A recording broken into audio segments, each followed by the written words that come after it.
18ই অক্টোবরের মধ্যে দুর্নীতিবাজ ও দল ঘেঁষা বিচারপতিরা পদত্যাগ না করলে তাদের তালিকা জনসম্মুখে প্রকাশের হুমকি দিয়েছেন সুপ্রিম কোর্টের আইনজীবীরা। সুপ্রিম কোর্ট প্রাঙ্গণে সাধারণ আইনজীবীদের ব্যানারে আয়োজিত মানববন্ধনে একথা জানানো হয়। এ সময় আইনজীবী নেতারা বলেন, দলকানা ও দুর্নীতিবাজ বিচারপতিদের সহায়তায় বিচার বিভাগের ওপর নিয়ন্ত্রণ নিতে সক্ষম হয়েছিল ফ্যাসিবাদী সরকার। তারা ব্যক্তিগত ও দলীয় স্বার্থে বিচার বিভাগকে ব্যবহার করেছেন।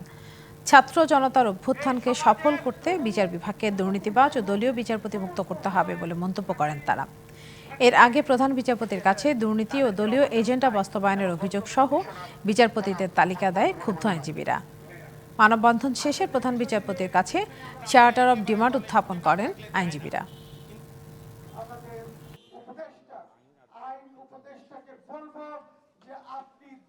18ই অক্টোবরের মধ্যেই এই যে দুই ক্রাইটেরিয়ার ভিত্তিতে 20 জন হোক, 30 জন হোক, 40 জন হোক বিচারপতি পদত্যাগ করবেন।